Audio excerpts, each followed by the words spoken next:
গল্পের সওদাগর চ্যানেলে আপনাদের সবাইকে স্বাগতম। আজকে আমরা শুনব আশাপূর্ণা দেবীর লেখা গল্প নিবারণ চন্দ্রের শেষকৃত্য। রায়বাহাদুর নিবারণ চন্দ্র শেষ পর্যন্ত সত্যি একদিন মারা গেলেন। ঘটনাটাই নিবারণ ভবনে রীতিমতো আলোড়ন উঠল। শোকে অবশ্য নয়, ব্যাপারটা যেখানে এসে পৌঁছেছে সেখানে শোক শব্দটাই হাস্যকর।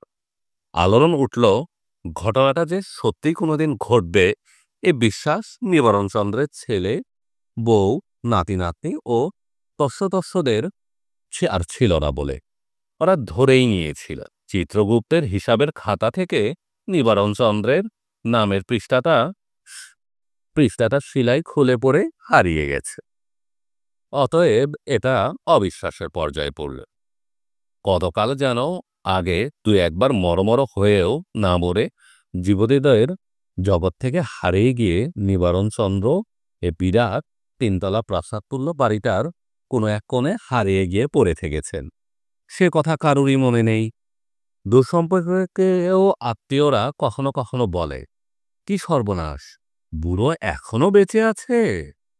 আরও দুঃসম্পর্কেরা বলে, বলো কি, বুড়ো এখনো মরেনি। নিবারণ চন্দ্রের বাঁচা মরায় কার কি লাভ লোকসান তা কেউ ভেবে দেখে না। যেন লোকটা অন্যায় সুযোগ দিচ্ছে, যেন প্রাপ্যের অধিক পাচ্ছে।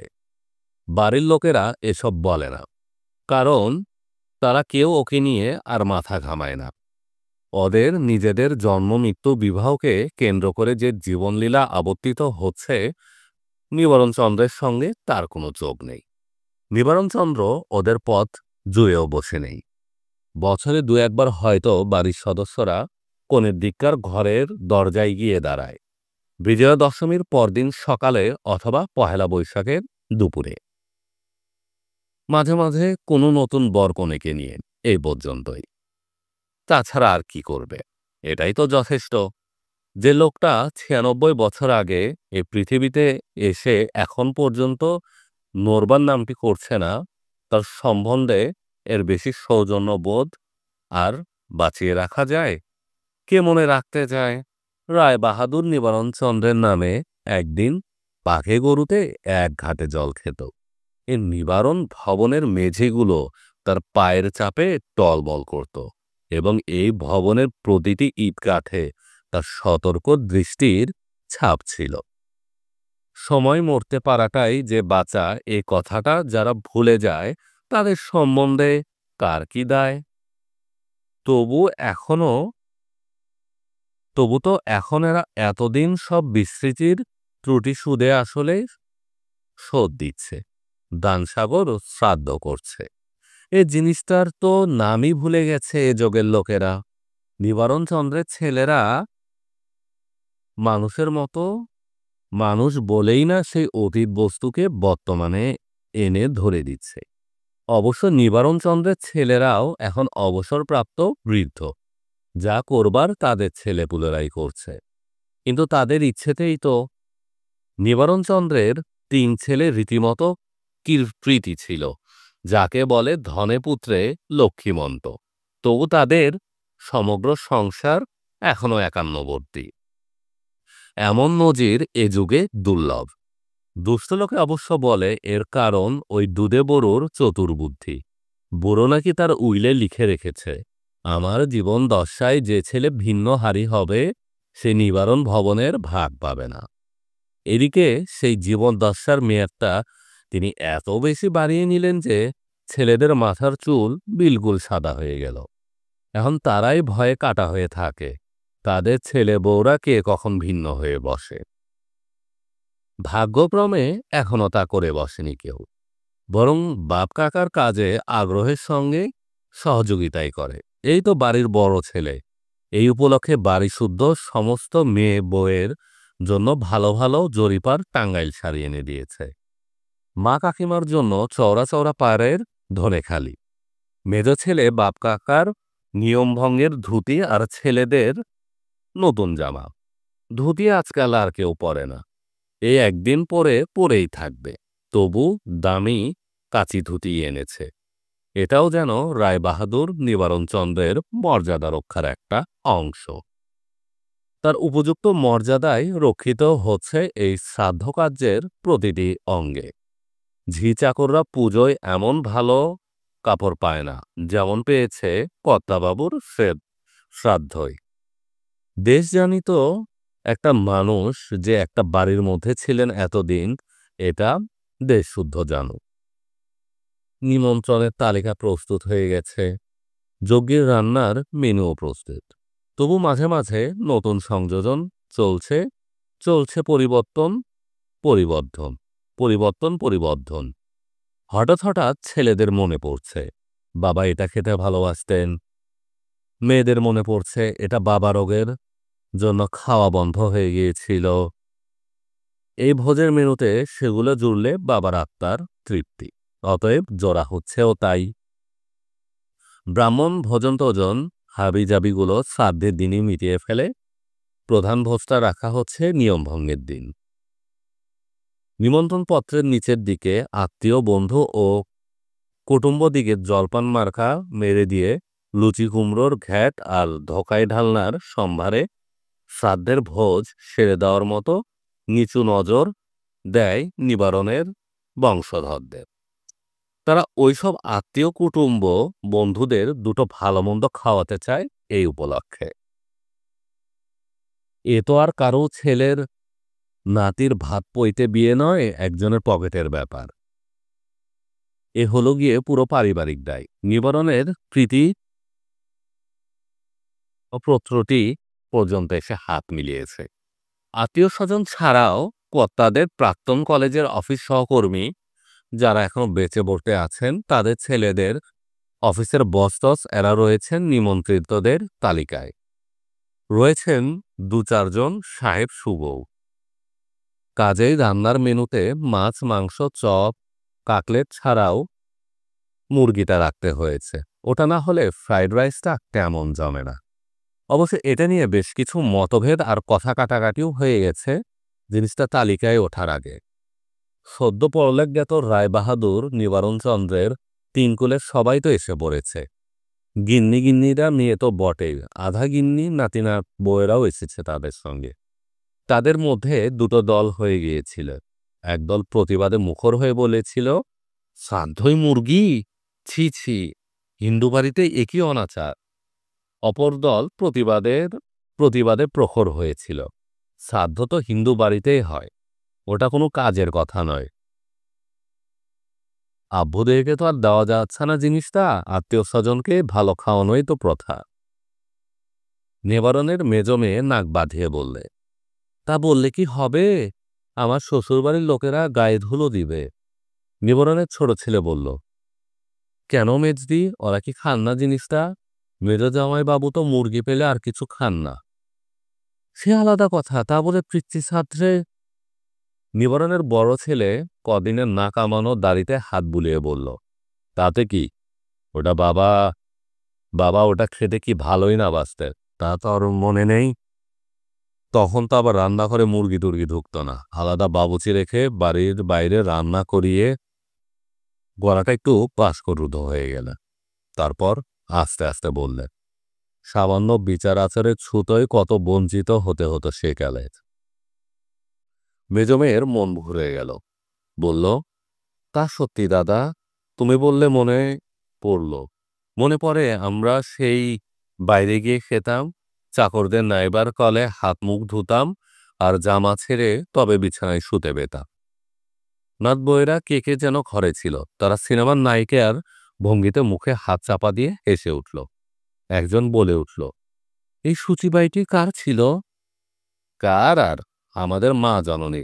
ওইসব নিয়ে কত জ্বালাতনই না করেছেন বাবাকে। কথায় কথায় স্মৃতির রোমন্থনে আসল প্রসঙ্গটা চাপা পড়ে যাচ্ছিল। তারপর হঠাৎই প্রসঙ্গ পাকা হয়ে গেল। মুরগি রইল। একদার সুযোগ বঞ্চিত নিবারণচন্দ্রের সদ্যবিগত আত্মা পরিতৃপ্ত হবে বলেই সন্দেহ নেই।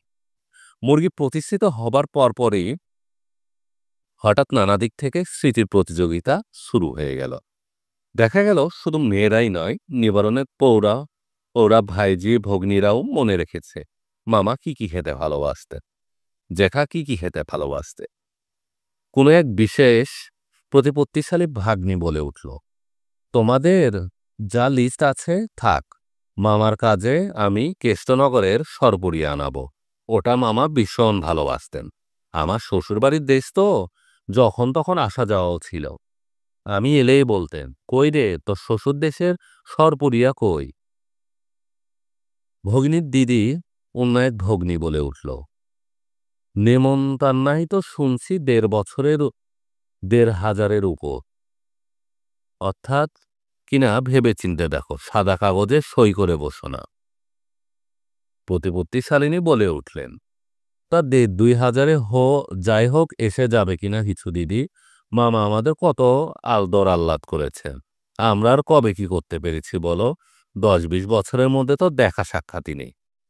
অতএব নিমন্ত্রণীদের মধ্যে ভাগ্যে আরেকটা পদ বাড়ল, ভাগ্নির পদমর্যাদাও অবশ্যই। তারপর হঠাৎ ঝপাঝপ বেড়েই যেতে লাগলো পদ। কে যেন গুপ্তিপাড়ার মাখা সন্দেশের দায় নিল, কে একজন ডিম ভরা কই মাছের পাতুরির কথা তুলে তার ভার নিল, কে একজন অসময়ে কাঁচা আমের চাটনির দাম জগাবে বলে কথা দিল, এবং এক ভাগ্নে পর্যন্ত বলে বসল, তোমাদের সব সাহেব শুভ বন্ধুবান্ধব তো আসবে, কিছু স্কচ হুইস্কি আনবান। আমার চাকরিতে উন্নতিতে এ স্কচ হুইস্কির একটা অবদান ছিল। মামা নিজে তো একটু আধটু করতেন। একবার এক সাহেব বন্ধুর সঙ্গে, মানে তখন তো ব্রিটিশ আমল, বেশ জমজমাটি আমল, মামার সেই সাহেব বন্ধু মস্ত এক গল্প খাটতে বসেছিল বোধহয়, হঠাৎ বিঘ্ন ঘটল। সভাক্ষেত্রে একটা ছায়ামূর্তির আবির্ভাব। সকলেই প্রায় চমকে উঠল। এই কঙ্কালসাল প্রেতাত্মাটি আবার বাড়ির কোন স্থানে অবস্থান করছিল। নিবারণের এক নাতনি নিচু গলায় বলে, সাজে মানুষকে কি বদলেই দেয়। এ তো কিছুদিন আগেও দিদিমাকে দেখে গেছি, তখন ৮৩ বছর বয়স, রোগা এক খাবলা মানুষ, তবু বড় সিঁদুরের টিপে চওড়াপার শাড়িতে এক গছা চুড়িতে কি জলজলেই দেখিয়েছে। আর এখন দেখো, কে বলবে সে মানুষ, রংটা শুদ্ধ কালিঝুল হয়ে গেছে। বুড়োতেও তো পাকা আমটি ছিলেন। যার সম্পর্কে মন্তব্যটি উচ্চারিত হল, তার কানে অবশ্য কথাটি পৌঁছিল না, কারণ বয়সের ছাপ তো তার চোখে কানে সর্বত্রই পড়েছে। রায়বাহাদুর যদি এতবৎকাল টিকে না থাকতেন, ওর সম্পর্কে হয়তো বলা হতো, ও বাবা, বুড়ি এখনো আছে, কি সর্বনাশ, এখনো মরেনি। কিন্তু যেহেতু হেমাঙ্গিনী দেবী নিবারণচন্দ্রের থেকে ১৩টি বছর ছোট, তাই ওর বয়স নিয়ে কেউ মাথা ঘামায়নি। এমনকি একটা পক্ষাঘাতগ্রস্ত রোগীর সেবা চালিয়ে যাওয়া ওর সাধ্য সাপেক্ষ হওয়া উচিত কিনা, সেটাও কেউ ভেবে দেখেনি।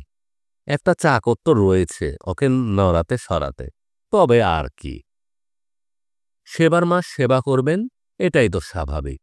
তাছাড়া বাড়ির সবাই তো চিরকাল জানে গিন্নির কাজ ভিন্ন কর্তার পছন্দ হয় না। অবশ্য যখন এই পৃথিবীতে থাকার মতো করে ছিলেন তিনি, এটা তখনকার কথা।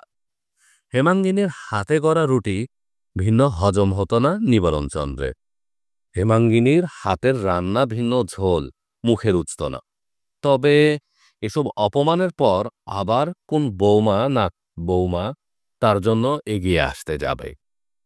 তারপর তো নিবারণচন্দ্র নামের এই লোকটা এই নিবারণ ভবনের মাটি থেকে মিলিয়ে গেল। এবারের কোন দর্পণে তার ছায়া পড়ল না, এবারের কোনো টেবিলে তার পাত পড়ল না। শুধু হেমাঙ্গিনী নামের একটা রোগা পাতলা মানুষের হেফাজতে রয়ে গেলেন যুগ যুগান্তকাল ধরে। এই যুগগুলো যে হেমাঙ্গিনীর উপর দিয়েও বয়ে যাচ্ছে, সেটা কারও খেয়াল এলো না। প্রথম প্রথম হেমাঙ্গিনী, মানে ছেলেদের যখন কৃষ্ণকেশ দান ছিল, তখন তখন ছুটে আসতে, ওরে ডাক্তারবাবুকে শিগগিরই একবার খবর দে, বুকে ব্যথা বলছেন। তারপর ক্রমশ মাঝে মাঝে এসে বলতেন, দেখ, ডাক্তারবাবুকে একবার খবর দিলে হতো, কদিন ধরেই বলছেন বুকটায়। তারপর অনেক অনেক দিন পরে কখনো সখনো আসতে ওদের দরজায় এসে দাঁড়াতে বলতেন, তোরা কেউ একবার আসতে পারবি, কিরকম যেন পড়ছেন। তখন ছেলেদের চুলও সাদা হয়ে এসেছে, কারো ব্লাড প্রেশার, কারো ডায়াবেটিস। নাতিরা একবার ঘুরে এসে বলতো, ও কিছু না, বোধহয় পেটে গ্যাস হয়েছিল। নাত বউরা চুপি চুপি হাসাহাসি করত। ঠাকুরমার ভয়ের কিচ্ছু নেই, ওনার অমর বর পাওয়া গেছে। তারপর কতদিন যেন হেমাঙ্গিনী আর ছেলেদের কাছে এসে দাঁড়াননি কে জানে। শেষের দিনটা এলো একেবারে নিঃশব্দে। চাকরটা এসে বলল, বাবু, ঠাকুমা বললেন আপনারা সবাই ও ঘরে আসুন। বহুদিন পর হেমাঙ্গিনী আজ এ ঘরে এসে দাঁড়ালেন। আসতে বললেন, তোমাদের কাছে একটা কথা বলতে এসেছিলাম। হেমাঙ্গিনীর ছেলে, বউ, নাতি নাতনিরা কিন্তু হৃদয়হীন নও। তারা সবাই মিলেই ব্যস্ত হয়ে বলল, তা তুমি নিজে বলতে এলে কি বলে? আমাদের ডাকলেই তো হতো। থানপরা হেমাঙ্গিনী বউ ওদের দেখে এই প্রথম মনে করল মাও বুড়ো হয়েছে। তবু সেজনাতে বলে উঠল, আচ্ছা ঠাকুমা, একেবারে এই বিছানার চাদরটা কি না পড়লেই চলে না? আজকাল তো বাবা সকলেই দেখি সারি ফারি চুরি টুরি করে। হেমাঙ্গিনী এ কথার উত্তর দেন না, শুধু তার দিকে একবার তাকিয়ে দেখে বলেন, যা বলতে এসেছিলাম। একটু থামলেন, তারপর বেশ স্থির স্বরেই বললেন, শুনলাম কর্তা কি কি খেতে ভালোবাসতেন তার ফদ্দ তৈরি হচ্ছে, ভোজ খাওয়ানো হবে। তাই মনে করলাম সত্যিই যদি এর কোনো মানে থাকে তাহলে ওই ফদ্দগুলোর সঙ্গে দুটো ভালো আঙ্গুর লিখে নিও। কি লিখে নিব? চমকে ওঠে উদ্দিষ্ট ব্যক্তিরা। হেমাঙ্গিনী বললে, ওই তো বললাম, বড় বড় ভালো আঙ্গুর, আর একটু আমলে। সকলের দিকে চোখ ফেলেও কারোর দিকে না তাকিয়ে বললে, অনেক দিন থেকে খাওয়ার ইচ্ছে হয়েছিল, কেবলই বলতেন, কিন্তু শেষ পর্যন্ত আর হয়ে ওঠেনি। অনেকদিন ধরে বলছেন। ঘরের লোকেরা প্রায় সর্পাহতের মতো আর্তনাদ করে উঠল। অনেকদিন ধরেই ইচ্ছে হয়েছিল বাবার, দাদুর, মামার, জেঠুর। কি লজ্জা, কি লজ্জা! মরমে মরে গেল ওরা সব্বাই। হেমাঙ্গিনী ওদের দিকে তাকাচ্ছেন বলে মনে হলো না, বোধহয় দেওয়ালের দিকে তাকিয়ে রইলেন। একটু পরে বোধহয় সামলে নিয়ে ছোট ছেলে বলে উঠলে, এ কথা বলার থেকে তুমি আমাদের গালে একটা চড় মারলে না কেন মা? বাবার দুটো আঙ্গুর খেতে ইচ্ছে হয়েছিল, কেবলই বলেছেন সে কথা, অথচ সেই তুচ্ছ বস্তুটা আনা হয়ে ওঠে নাই। ভাবতে পারা যায় কথাটা? হেমাঙ্গিনী দেওয়ালের দিকে থেকে ছেলের মুখের দিকে তাকালে, দেখলেন সে মুখে ধিক্কার, ভৎসনা আর ক্ষোভের তীব্র অভিব্যক্তি। ভেজা ছেলের কণ্ঠস্বর ধিক্কার ধান্বিত হল। বেশ বেশ তো মা, আমরা যদি এতই পাষণ্ড ছেলে বাবার, চাকর বাকর দিয়েও তো আনাতে পারতে। হেমাঙ্গিনী এখন কথা বললে, আস্তে থেমে থেমে, আনিয়েছিলাম 2 দিন। ছোট্ট ছোট্ট ত্বকে বিষ দেখে রেগে জ্বলে গিয়ে ছুঁড়ে ফেলে দিয়েছিলে। তা দিতেই পারেন, এক ভাইজি প্রায় কাঁদো কাঁদো গলায় বলে ওঠে। নিজে কি জিনিসটা আনতেন জেঠু, সেটা ভাবো জেঠিমা। নিউ মার্কেটের ফল ভিন্ন মনেই ধরত না তার। বড়দিনের সময় ঝুড়ি করে ফল এনেছেন, এত বড় বড় কমলা, লাল টুকটুকে আপেলের কারি, থোকা থোকা বড় বড় আঙ্গুর। এই সাহেব মানুষ কিনা দুটো আঙ্গুর খেতে চেয়ে টকটক আঙ্গুর পেলেন, ছুঁড়ে ফেলে দিবেন না? কণ্ঠস্বর রোধ হয়ে গেল তার। বড় ছেলেও রুদ্ধ কণ্ঠে বলে, কথাটা একবার কেন আমাদের কানে তুললে না মা? বাড়িতে এত জিনিস আছে, এত টাকা খরচ হচ্ছে। আর মেজো মেয়ে বলে উঠল, দুঃসময়ের কিছু বলা উচিত নয় মা, তবু না বলে পারছি না। ইদানিং তুমি বাবাকে বড্ড ইয়ে করেছ। মানুষটা যে চিরদিন শৌখিন, কি বাবু কি নবাব মেজাজি ছিলেন, সেটা ভুলেই গিয়েছিলে? মাঝে মাঝে তো দেখে গেছি, বিছানার কি সিঁড়িছাদ, পরন পরিচ্ছেদেও। তারও বলতে বলতে গলা ধরে এলো। ছোট ছেলে আরেকবার বলল, ওসব তবুও ধরছি না, কিন্তু ভাবতে মাথা কাটা দিয়ে যাচ্ছে। বাবার একটু আঙ্গুর খেতে ইচ্ছে করছে, চেয়ে পাননি, কি করে পেরেছিলে মা? হেমাঙ্গিনী তার ক্ষীণদৃষ্টি চোখের সকলের মুখের দিকে একবার চোখ বোলাতে চেষ্টা করলে। ঝাপসা ঝাপসা একটা অবয়ব ছাড়া আর কিছু বুঝতে পারলেন না। তাই বোধহয় আবার দেওয়ালের দিকে তাকিয়ে রইলে। ওই দেওয়ালটায় কি আরো বহু বহু মাথা কাটা যাওয়ার ইতিহাস রয়েছে সেটাই পড়ছে। কিন্তু এই আবেগের স্রোতের মধ্যেও কেমন যেন তিনি নিজেকে এমন নীরবে রাখতে পারছেন। একবার শুকনো খটখটে গলায় আস্তে আস্তে থেমে থেমে বললে, তোমরা নিজেদের নানান জ্বালায় ব্যস্ত থাকো বাবা, তাই তোমাদের ব্যস্ত করতে লজ্জা হচ্ছে। লজ্জা? লজ্জা করছে? একযোগে কে কে যেন বলে উঠল, বলতে তোমার লজ্জা করছে? একটা টনটনে গলা বলে উঠল, এটা বলতেই তোমার লজ্জা করা উচিত ছিল দিদা। ছি ছি, ভাবতে বিশ্বাস হচ্ছে না। তোমার এই অদ্ভুত লজ্জা, এতে হাসবো না কাঁদবো ভেবে পাচ্ছি না। সারা ঘরে এই কথার সমর্থনে ঢেউ খেলে যায়। কিন্তু এই লজ্জার আঘাতে জর্জরিত হেমাঙ্গিনী দেবী কাঠগড়ার আসামির মতো মাথা হেঁট করে দাঁড়িয়ে না থেকে হঠাৎ কেমন এক বেসুরা ভাঙ্গা গলায় বলে ওঠেন, উমা কি আশ্চর্যি, তোমাদেরও তাই মনে হতো? আমিও যে ভাবছি ওই কথা। হঠাৎ ঘর থেকে বেরিয়ে যান। কোনটা করতে কে জানে।